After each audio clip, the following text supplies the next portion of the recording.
hỏi, có một điều mà con vẫn luôn thắc mắc là sự dữ ở đâu ra? Thiên Chúa có thật sự là đấng toàn năng và yêu thương con người không? Tại sao Ngài không dẹp bỏ sự dữ ra khỏi thế giới này? Mỗi khi đối diện với sự dữ, con cảm thấy rất sợ và mất bình an. Chúa giàu lòng thương xót và luôn cứu con người. Vậy sao con thấy lúc nào cũng có đau khổ, nhiều chết chóc? Trả lời, chào bạn, vấn đề sự dữ tồn tại là một vấn đề muôn thuở.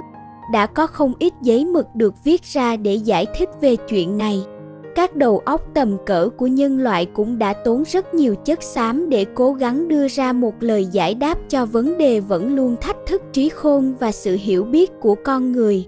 Đứng trước sự dữ, nhiều người, trong đó có người Công giáo, đã đặt câu hỏi về sự hiện hữu của một Thiên Chúa nhân lành và quyền năng. Họ cho rằng Thiên Chúa không thể quyền năng được vì Ngài đã thua sự dữ, hoặc nếu Ngài quyền năng thì Ngài cũng không nhân lành, vì Ngài đã để mặc cho sự dữ xảy ra. Ở đây, chúng tôi không có tham vọng trình bày một bài luận về nó, nhưng chỉ xin đưa ra một vài giải thích vắn tắt, cùng chút tâm tình mà mẹ giáo hội đã dạy chúng ta. Một vài lời giải thích. Nhiều người đã cố gắng đưa ra lời giải đáp về sự tồn tại của sự dữ.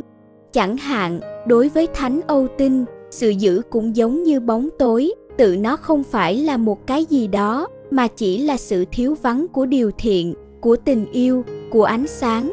Người khác thì ví sự dữ như một chấm đen trong trật tự vũ trụ, giúp làm nên một bức tranh đẹp nhiều màu sắc.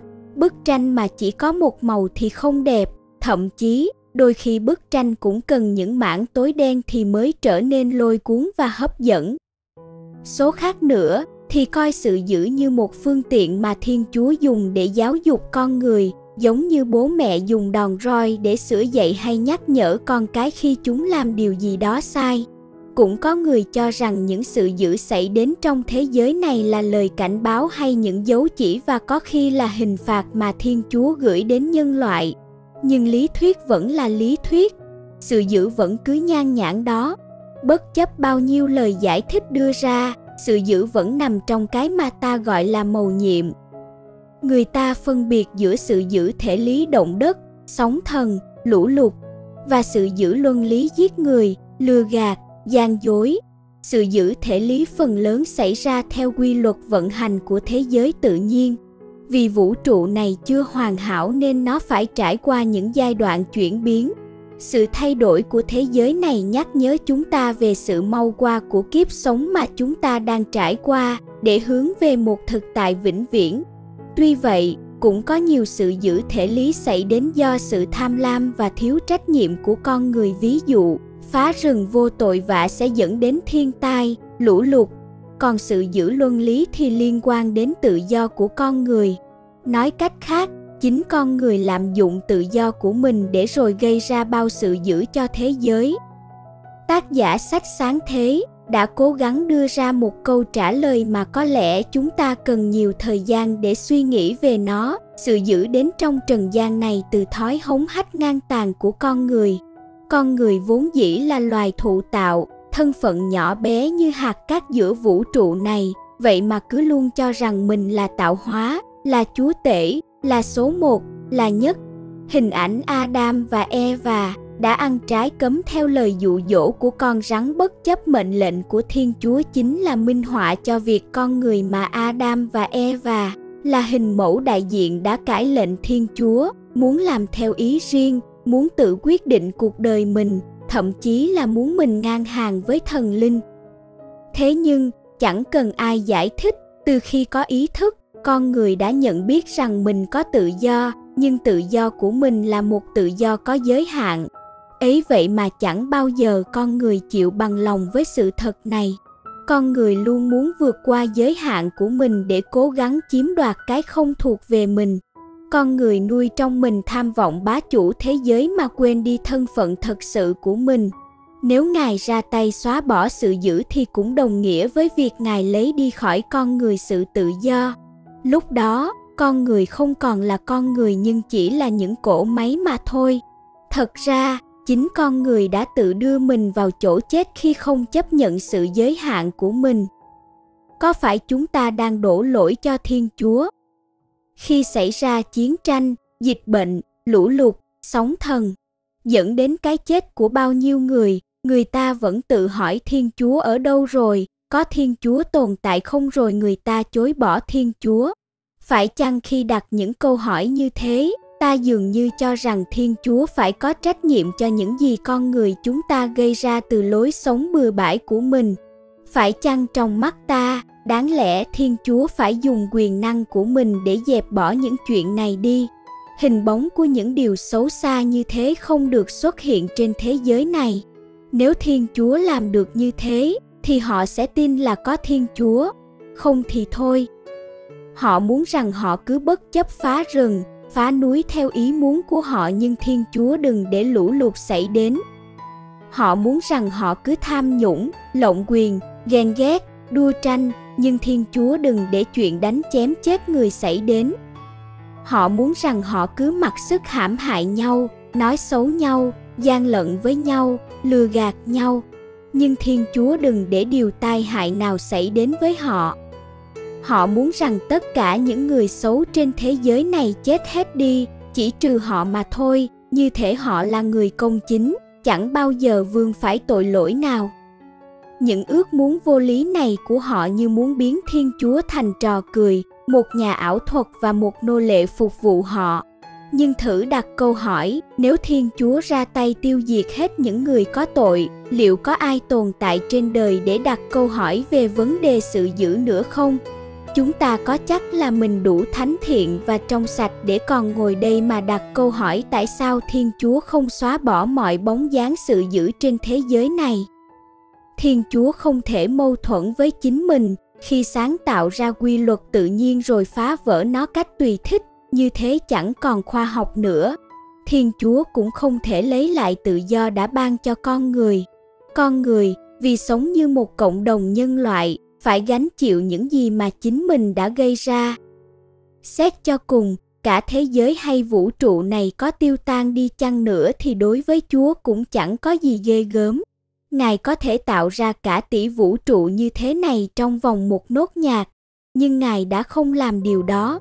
Hủy bỏ thế giới cũ để làm lại một thế giới mới sẽ là một bằng chứng cho thấy sự thất bại của Thiên Chúa. Quyền năng và tình yêu của Thiên Chúa được thể hiện ở chỗ Ngài không hủy bỏ cái cũ, nhưng chính từ trong buồng lầy của cái xấu xa đó, Ngài làm phát sinh sự sống. Sự dữ sẽ bị thất bại ngay tại nơi mà nó tưởng là nó chiến thắng. Tình yêu và quyền năng của Thiên Chúa được thể hiện thế nào trước sự dữ? Dù con người chúng ta phải chịu những gì do chính mình gây ra, Thiên Chúa vẫn biểu lộ tình yêu và quyền năng của Ngài. Quả vậy, nếu Thiên Chúa không còn yêu thương thế giới này, chắc nó đã tan vào hư vô, con người chúng ta chắc chắn cũng sẽ không còn tồn tại. Sẽ chẳng còn nụ cười, chẳng còn tình thương, không còn hơi ấm. Thiên Chúa cũng thể hiện quyền năng của Ngài, không theo như cách chúng ta vẫn nghĩ. Nếu có ai đặt câu hỏi là tại sao Thiên Chúa cứ dửng dưng trước sự dữ như thế, thì câu trả lời sẽ là, bạn có chắc là như thế không? Ta vẫn thường bị ám ảnh khi một cây to đổ xuống, nhưng lại không để ý đến chuyện có cả tỷ tỷ cây nhỏ đang mọc lên, như lời một khuyết danh nào đó đã nói. Giữa thế giới này, ta đâu chỉ thấy những điều xấu xa, đâu đó vẫn có rất nhiều những tổ chức thiện nguyện, những con người dám hy sinh cả cuộc đời mình vì người khác. Cuộc sống này tuy nhiều buồn lầy, nhưng cũng không thiếu những cánh sen đẹp. Đang khi có nhiều người nhắm mắt lìa đời vì nhiều lý do khác nhau, thì cũng có biết bao em bé được đi vào thế giới. Bên cạnh những con người tàn ác, ta vẫn thấy biết bao anh hùng giữa thế gian. Chẳng qua là giữa ruộng lúa tươi tốt vẫn còn chen chúc đám cỏ dại xen ngang. Bản thân chúng ta được mời gọi hãy sống thật tốt với bản tính lương thiện của mình. Còn những người làm nên những điều ác, ta đành để họ nói chuyện với Thiên Chúa thôi. Thật ra, có nhiều chuyện xảy ra chúng ta không thể biết thực hư đúng sai thế nào. Chỉ có Thiên Chúa, đấng toàn tri và toàn năng mới biết rõ lòng người, và với tư cách là đấng công bình, Ngài sẽ có cách mang mọi sự đến chỗ tốt đẹp tùy theo công trạng của mỗi người. Kinh nghiệm của chúng ta cho thấy, sau những biến cố tang thương, luôn có một cái gì đó tốt lành xuất hiện. Không phải là Thiên Chúa chỉ có thể làm ra cái tốt đẹp từ cái xấu xa, như thể Ngài là người chủ mưu làm ra điều xấu ấy, và cũng không phải là Thiên Chúa tìm cách khắc phục nó như một giải pháp chữa cháy tức thời, như thể Ngài chỉ là người đi sau, cố gắng giải quyết vấn đề trong thế bị động. Chẳng có điều gì xảy đến mà nằm ngoài sự quan phòng của Thiên Chúa. Tất cả đều nằm trong tri thức thần linh của Ngài. Ngài là chủ của mọi sự và có quyền năng trên mọi sự. Khi Đức Giêsu đến trong trần gian này, Ngài bước vào thân phận thụ tạo. Ngài cũng chịu biết bao phiền phức do sự dữ gây ra, nhưng chẳng bao giờ Ngài giải thích cho chúng ta biết do đâu mà sự dữ xuất hiện. Dường như Ngài chẳng quan tâm đến chuyện đó và cũng không đặt vấn đề về nó. Nhưng bằng lối sống và cách hành xử của mình, Ngài chỉ cho chúng ta làm sao để chiến thắng nó, đó chính là sự vâng phục thánh ý Cha. Ngài thậm chí còn dạy rằng phúc cho những người chịu đau khổ. Thánh Phaolô đã cảm thấy hạnh phúc khi gặp đau khổ. Sự dữ có thể đến với chúng ta như nó vẫn thường đến, nhưng chúng ta đã được chỉ cho cách làm sao để vẫn có được bình an ngay nơi tâm điểm của sự dữ. Chúng ta đã được mặc khải cho biết dựa vào đâu và dựa vào ai mà ta có thể hiên ngang đối diện với nó mà không chút sợ hãi gì. Chúng tôi tin rằng bạn đã hiểu chúng tôi đang muốn nói điều gì và đến ai rồi, đúng không? Vũ trụ này vốn được tạo dựng, nên nó luôn có những bất ổn trong đó. Chỉ nơi Thiên Chúa mới có sự hoàn hảo, không có một vết ô nhơ nào. Chúng ta được mời gọi để hướng về Ngài để có được hạnh phúc vĩnh viễn là vì vậy. Hơn hết, chúng ta được mời gọi để chiêm ngắm mầu nhiệm thương khó và phục sinh của Đức Giêsu để cảm nghiệm cách rõ ràng và thâm sâu cách Thiên Chúa làm việc. Chiến thắng của Đức Giêsu trên thập giá là một bằng chứng hùng hồn hơn bao giờ hết về một Thiên Chúa tình yêu và cũng quyền năng vô cùng. Cảm ơn quý vị và anh chị em đã lắng nghe.